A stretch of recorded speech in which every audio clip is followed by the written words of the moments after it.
Hello, part of the lozenge. First time I tried to record this, I was having major coughing fits and I was getting agitated, and it just would not. It would have made a worse video. Now when I got this thing in my mouth, so again, I apologize for this. Um, but I was talking about parody, and again, this plays into the strip that I did Sunday, where Scrappy Doo splats James Gunn because of how Gunn had written his character in the Scrappy Doo movie and why. He did it because he absolutely hated the character and wanted to destroy it, which kind of backfired on him.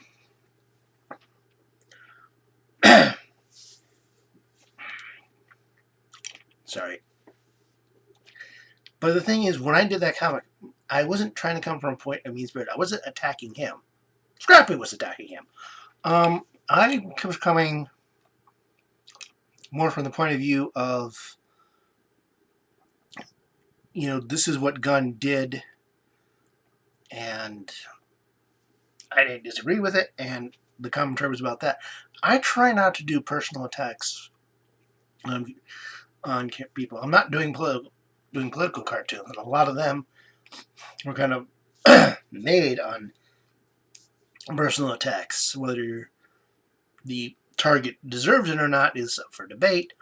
But this is kind of the situation that's going on with that, and I don't think a good parody is a personal attack. I don't. I don't find it. You're only going to find it funny if you agree with it. Now, that's why a lot of political parodies now are not very funny, because a lot of them are personal attacks. My favorite political parodies were either equally damaging both sides, equally attacking both sides, or was just trying to have fun with everything, even if they may have had a personal opinion. Because parody is supposed to be comedy. And comedy, surprisingly, is supposed to be funny. That's why it's comedy. So, I think, so when doing parody, like I do commentary type parody, and then I do just straight up, I'm going to have fun with this parody. The Power Ranger parodies that I've done, I've just been having fun with some of the strange ideas and Powerpuff Girls. I've done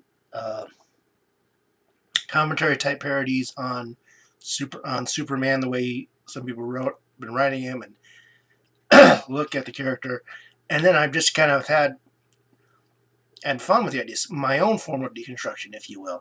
But I was doing deconstruction more for comedy purposes rather than trashing superheroes, or trying to say, well, this wouldn't work in real life. Well, of course it wouldn't work in real life. There are people in spandex flying around punching each other. Nobody expects that to be real life. I could do a parody on that nonsense. Parody is, I don't know if parody is necessarily difficult. Because to be honest, I don't really consider myself as someone who's very good at comedy. I can do a nice zinger now and then, but I don't think I could ever do a proper stand-up performance. I just don't think I have that much material in me. I'd rather write lighthearted adventure stories than comedy. But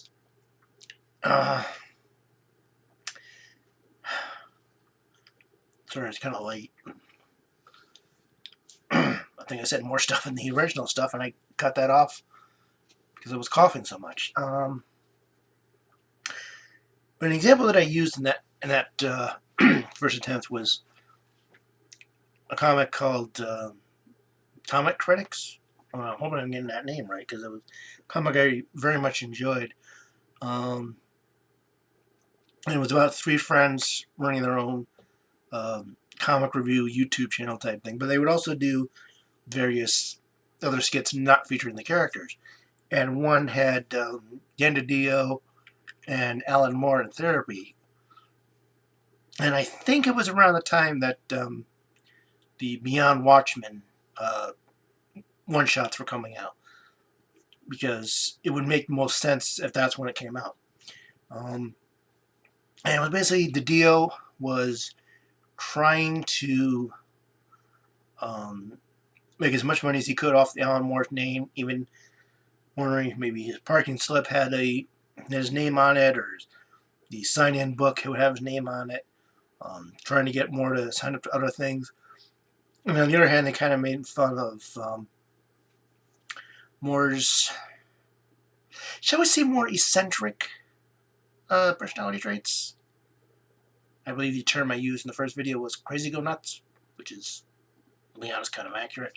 But I don't think they were trying to do personal attacks on either of them.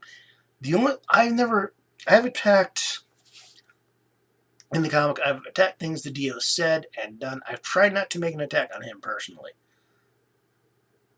Granted, one time I did make him Bizarro, but that was sort of symbolism for the gag in the commentary. I try not to do a personal attack of people. I think that's why I don't really follow much political comics. Not just the ones I don't agree with, but even the ones I do, because most political cartoons are attacking somebody personally. Not just simply an idea they're putting forth or something they're doing.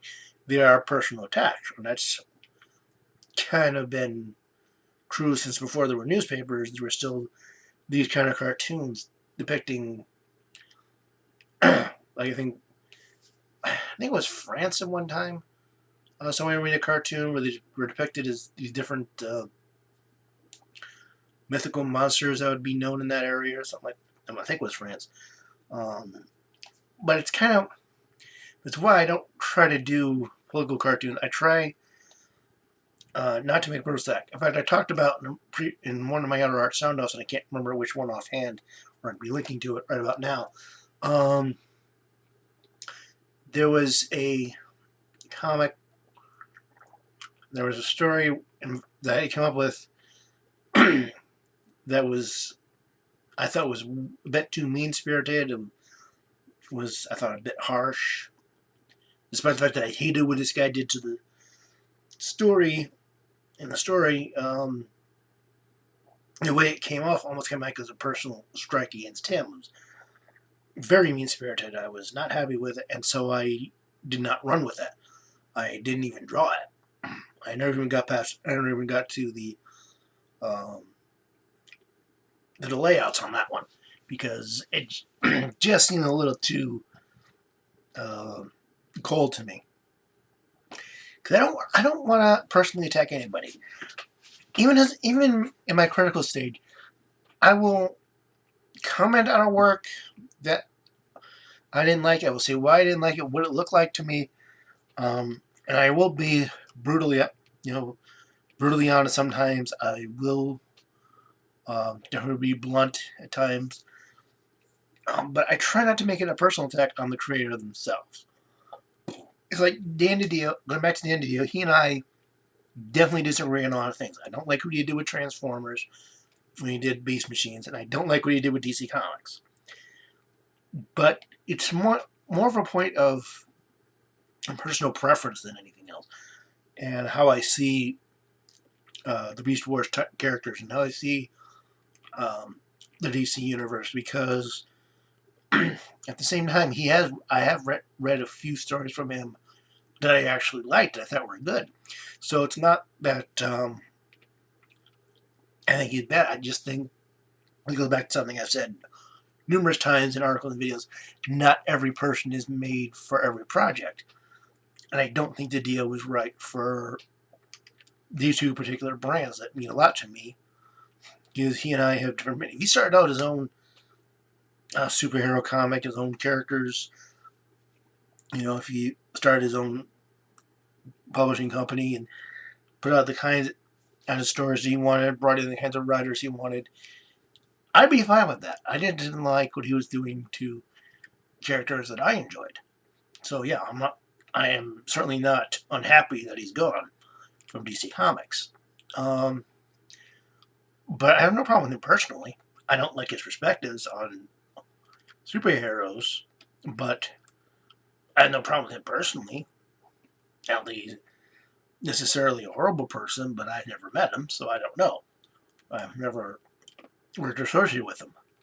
I just agree with a lot of his perspectives and the way he did a lot of things. So if I make a comic about him, which I probably won't for a long time, if I make a comic about him, I try not to make it a personal attack on him, but I'll definitely comment on something he said. When he said that real heroes don't have families and lives and stuff, yeah, I'm going to break out the proof that he's wrong. I'm going to disagree with that, and I'm going to do it, make the parody establish that, but I will not make a personal attack. And you see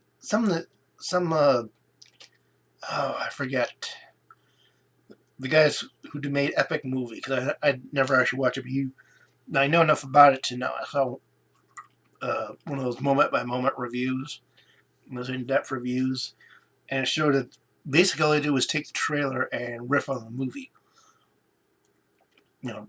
Took all the trailers that are out coming out at that time and said, well, I'm going to make a movie about these trailers, and it's going to be this kind of comedy, and it wasn't interesting. You trying to think right now of a terrible sci-fi parody to compare it to. But as far as a good parody, look at Spaceballs. Mel Brooks has said that he is not a fan of science fiction. And yet Spaceballs is a great science fiction parody. In fact, if you took out the parody elements, it could almost be a good science fiction movie by itself. Which, it's like you can make it just a straight up non-parody comedy out of this. You could, at the same time, you could also make a decent story out of it, period. And I think that's what a good parody should do. First off, it should be a good story on its own. Then you can also have fun with these elements, like Spaceballs primarily takes some good-natured ribbing at Star Wars. Sorry, the Lostrich is starting to break up. It takes good shots at Star Wars, but also takes shots at Star Trek. There's a nod to Aliens, the first Alien movie. I think there's a couple of non-science fiction related parody bits as well. But the thing is, it was done not out of a hatred of the genre. It was done, out of love of good storytelling. Even though he's not a science fiction fan, he could make a good science fiction movie because he respected the medium. He respected the movies that he was parodying, even if he didn't like them himself. And I think that's kind of a key to good parody. You don't have to like what you're parodying, but you have to respect it. You have to remember that there are fans out there of it, and people gotta like it for a reason. And so if you're going to do a parody, don't do it out of hate. Do it out of love. Do it out of fun. But if you're just going to sit there and trash something all the time, the only people who are going to be interested are people who agree with you. Spaceballs can be enjoyed by a science fiction fan and enjoyed by someone who isn't. But in the end, a good parody should be funny. It shouldn't just be mean-spirited. Well, I mean, it can be. I mean, I hate the word should. As I feel should is very restricting, but in my opinion, a parody should be, it's supposed to be comedy, and you should be able to have fun with it. I do not like mean-spirited parodies, and I hope to not make them. If that's your thing, then that's fine. But this is my perspective, and that's what Art Soundoff is. So if you want to find out what the other Art Soundoff participants are rambling about, hopefully they aren't having coughing fits and having to suck on lozenges during their podcast. And then check out Twitter and go to the Art Soundoff hashtag and click on latest, so you make sure you get the latest post from us and not just the top post. And if you want to join us, go to leadnoart.com/artsoundoff and figure out how to join in on this. And if you want to catch more of my more coherent ramblings, go to bwspotlight.com, which is my website for articles, comics, and when I can get to them, videos. I've gone over the limit again, just when I thought I was going to make it. Dang it. But until tomorrow, I wish you all happy creating.